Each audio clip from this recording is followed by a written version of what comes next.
하나님 아버지, 하나님 변함없는 세상 가운데 우리를 불러주시고 또 하나님의 자녀 삼아주셔서 하나님의 자녀된 특권을 주어진 인생 속에 누릴 수 있도록 인도해 주심을 감사를 드립니다.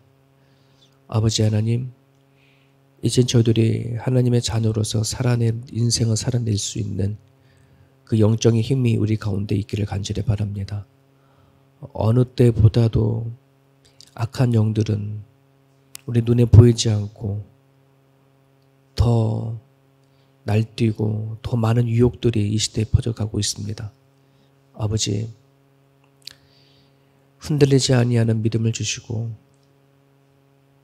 정말 영적인 싸움에 포기하거나 지치지 않도록 하나님을 향하여 간구하고 기도하는 자들에게 날마다 새 힘을 부어주시기를 간절히 간구하고 기도합니다. 지금 이 시대에는 하나님께서 흔들어 보는 시대인 것 같습니다. 잘 버틸 수 있도록 도와주시고 믿음을 잘 지킬 수 있도록 도와주셔서 정말 우리들 안에 있는 믿음이 진짜인지를 아버지는 확인하고 드러낼 수 있는 우리 모두가 되게 하여 주옵소서. 오늘도 말씀을 붙잡고 하루를 시작하고자 원하는 하나님의 권속들을 축복하시고 오늘도 주의 영광 올려드려질 수 있는 삶 되게 하여 주옵소서. 감사하며 예수님 이름으로 기도합니다. 아멘. 우리 에베소서 1장 우리 1절에서 6절까지입니다.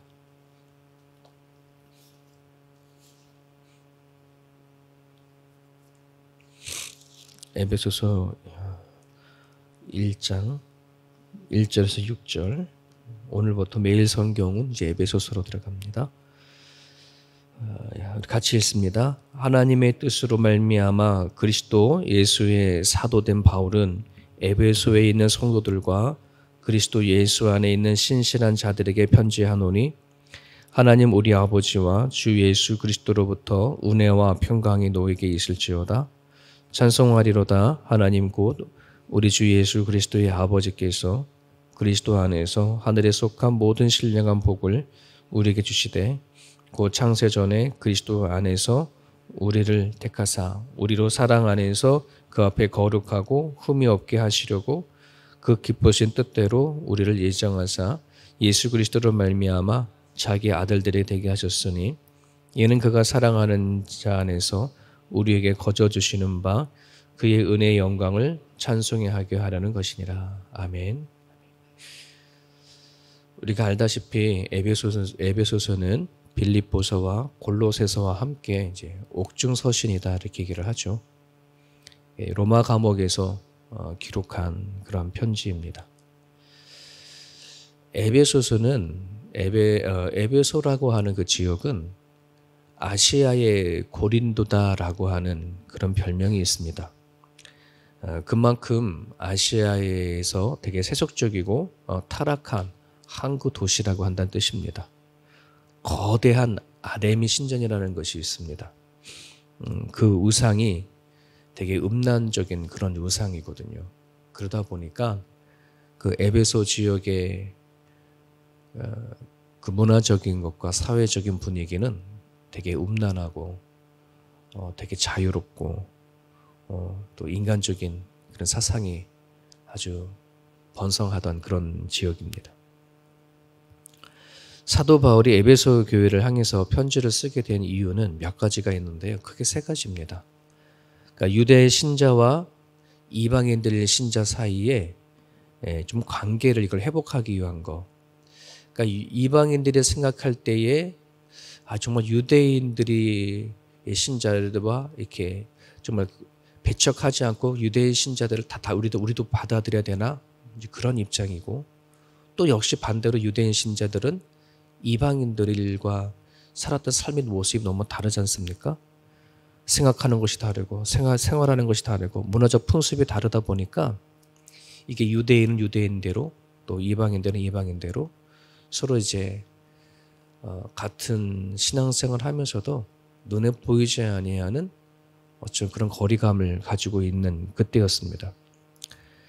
근데 하나님 이제 바울은 우리가 얻게 된 그 믿음은 뭐 이방인이냐 또 유대인이냐 나누어주는 그런 게 아니라 같은 믿음이고 그리고 하나님 나라의 백성으로서 같이 하나가 되어져 가야 된다라고 하는 의미를 많이 가지고 이제 이 에베소를 썼고요. 또 하나는 믿지 아니하는 자들의 생활 방식이 믿는 사람들과 너무 차이가 많거든요. 그러니까는 에베소 교회에 들어온 성도들이 예수를 믿고 영접을 해서 교회에 들어온 신자가 되어졌지만은 그들이 예수님을 믿기 전에 살았던 삶의 방식들을, 생활의 방식들이 너무나도 현대의 삶 속에 따라갈 수밖에 없고 쫓아갈 수밖에 없는 그런 삶들이 너무나 많았습니다. 그래서 바울은 그러한 부분들을 다시 한번 짚어주면서 우리들은 이제 그리스도인이다, 하나님의 자녀다, 우리가 믿는 것에서 멈추는 것이 아니라 살아가는 삶도 바꿔야 된다라고 하는 그런 의미에서 에베소를 또 쓰게 되어졌고요. 또 하나가 얘기한다면 믿는 자에게 이제 영적인 전쟁이 있다는 사실을 알려주기 위한 겁니다. 예수를 영접했냐? 하나님을 믿느냐? 이제 너희들은 영적인 전쟁에 들어왔다. 이제 이 얘기를 전해주고 싶은 겁니다. 오늘날 우리 그리스도인들을 똑같이 적용되어지는 그런 메시지입니다.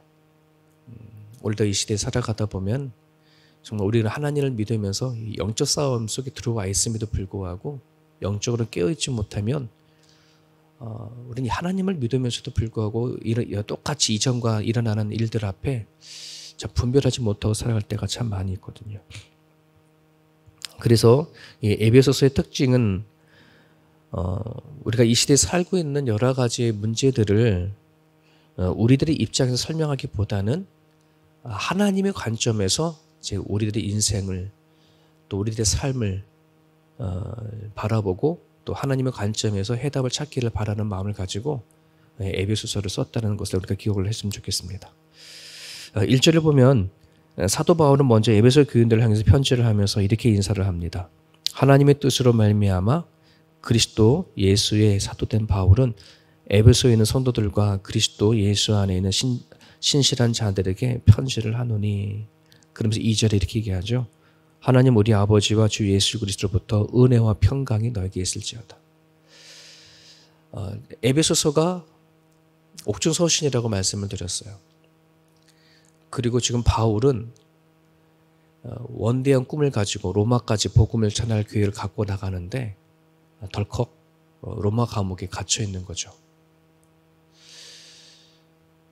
다른 뜻도 아니고 하나님을 위해서 복음을 위해서 사역을 하고 나가는데 지금 현재 닥친 일을 보게 되어지면 로마까지 과연 갈 수 있을까? 로마 가서 복음을 전할 수 있을까? 그런 상황에 놓여 있는 거죠. 그럼에도 불구하고 바울은 하나님의 뜻에 의해 사도된 나 바울은 그러면서 자기의 어떤 그 처지와 그 상황에 대해서 낙심하는 게 아니라 은혜와 감사로 또 에베소 교인들에게 인사를 하는 것을 볼 수 있습니다.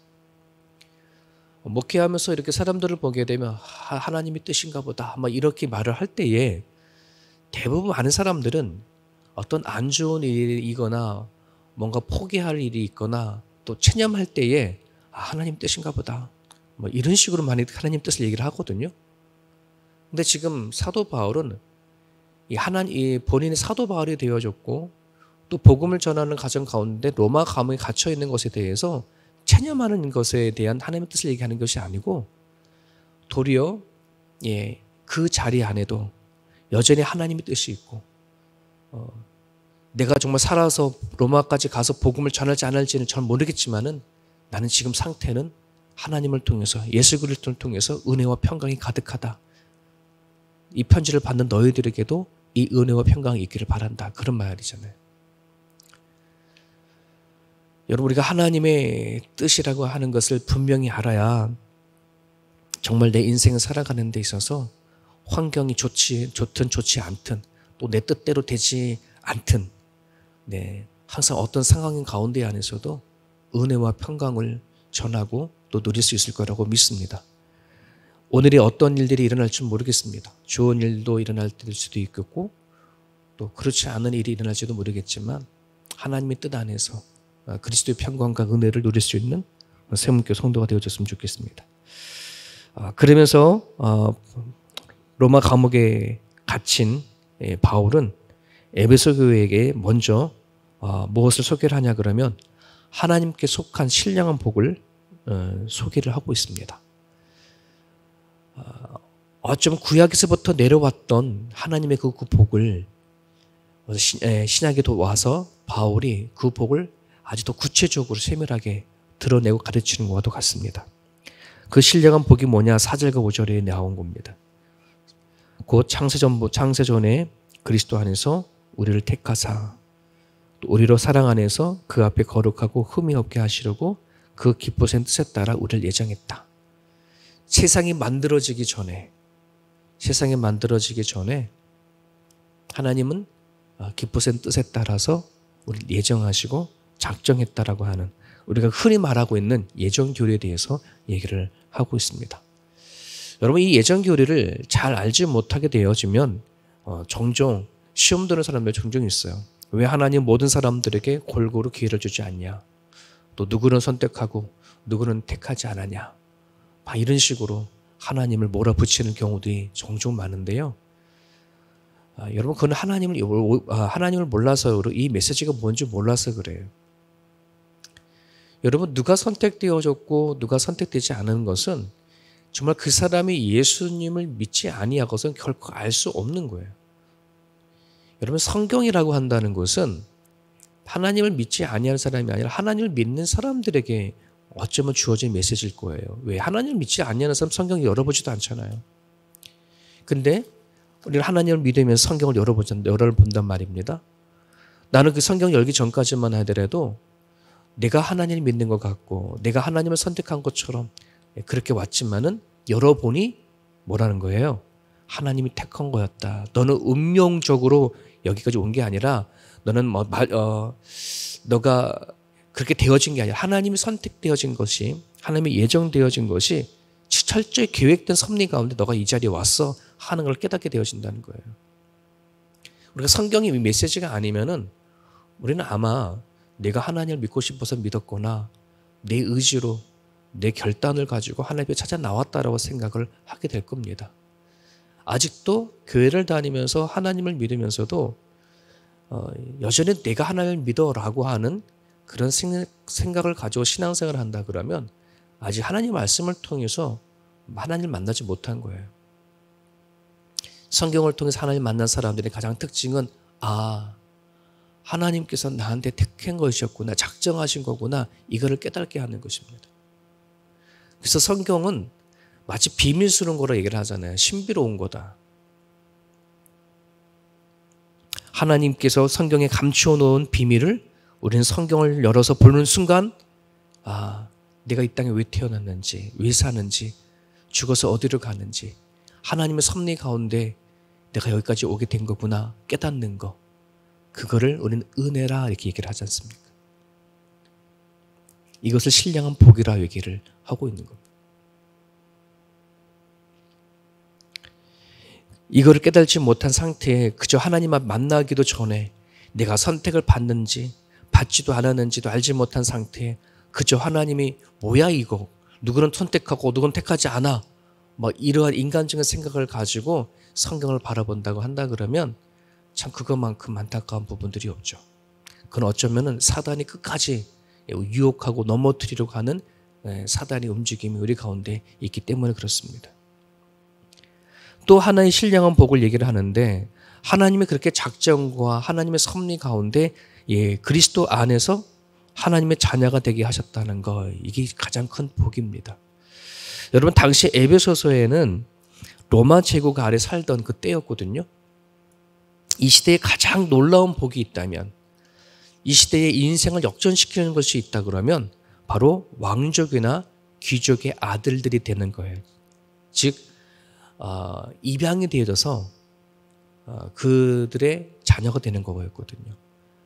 왕이나 귀족들의 아기를 갖지 못하는 그런 이제 귀족들이 있었거든요. 그런 경우에는 일반 평민들 가운데 똑똑하고 실력 있고 잘생긴 사람을 뽑아가지고 양자로 삼아요. 그러면 그것이 그 당시에 유일하게 신분 이동이 가능했던 거였거든요. 여러분, 지금 오늘날 이 시대에는 열심히 공부를 하면 또 돈을 열심히 보면 내가 뭐 인생을 역전시키고 하는 데는 얼마든지 할 수가 있지 않습니까? 그러나 이 시대에는 방법이 없어요. 그냥 천민으로 태어나거나 일반으로 태어났으면 그냥 태어난 그대로 죽을 때까지 살아가는 것이 방법이 없는데, 유일하게 인생을 바꿀 수 있는 것은 양자로 입양되어지는 거였었어요. 자, 그런데 참 놀라운 것은 역사의 기록을 보면은 로마의 몰락은 친아들에게 왕위를 물려주면서 로마는 몰락됐다라고 하는 말이 있어요. 이게 뭐냐면 그 당시에 왕들은 이제 실력을 가지고, 왕들은 아내가 한 사람이 아니라 일부 다처제였잖아요. 그러다 보니까 첫 아들에게 물려주기보다는 실력 있는, 만약에 아들 중에서도 실력이 없다 그러면은 이방해서 양자로 삼은 아들들에게도 그 왕위를 물려줬다 그래요. 그러니 로마 시대가 그렇게 힘이 있었던 것은 실력 있는 자들을 세워서 그 자리를 세웠는데, 근데 이제 혈통에 의해서 로마 제국이 이제 바뀌어져 가면서 로마 제국이 몰락됐다. 이게 이제 역사 속에 기록되어 있는 부분들이거든요. 여러분, 지금 사도 바울이 에베소 교인에게 제기되어지는 여러의 윤리적인 그 문제를 이 사실 앞에서 해결하려고 하는 것입니다. 우리가 어떤 존재냐? 우리는 정말 하나님을 알지 못했던 아무것도 아니었던 사람이었는데 우리는 하나님의 자녀가 되어졌다. 이제 하나님의 자녀가 되어졌다면 우리가 인생을 살아갈 때에 닥치는 수많은 제기가 되어지는 어떤 삶의 문제에 대해서 하나님의 자녀답게 살아라, 자녀답게 여겨라, 이제 이 얘기를 하는 것입니다. 너가 하나님의 입양되어진 자녀라고 한다면 이제는 너가 하나님의 나라를 위하여서 살아가라. 그런 메시지를 우리에게 주는 것입니다. 기독교인으로서 가정의 문제 또 사회의 문제를 일으키는 자들은 아직 이 신분을 망각한 거죠.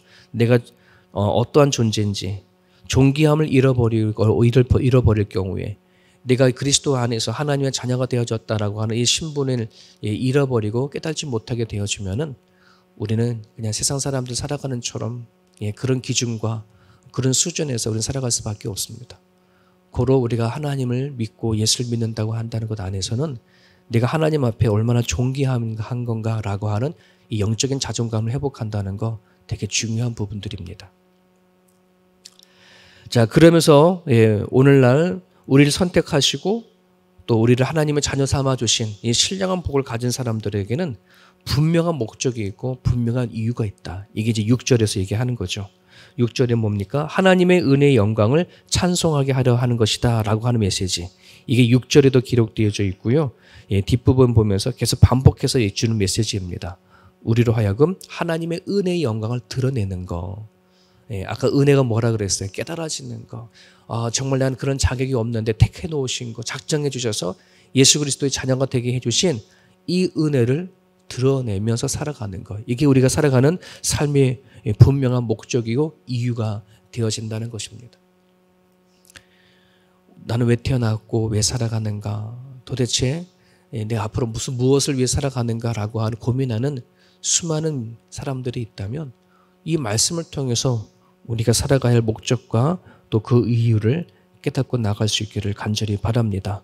하나님의 은혜를 드러내어지는 것. 오늘도 하나님 끊임없이 우리들에게 나타내 주시고 또 우리에게 하나님으로서 아버지로서 우리 삶 가운데 이끌어 나가실 텐데 이제 그거를 알아채고 또 깨달아지는 것을 내 살아간 삶 속에서 드러내어지는 것이 우리가 살아간 삶의 목적이고 이유인 것을 깨닫고 살아갈 수 있기를 간절히 바랍니다. 오늘 주신 말씀을 우리가 붙잡으시고요. 이 말씀은 참으로 놀라운 하나님의 비밀들이 담겨져 있는 그런 메시지입니다.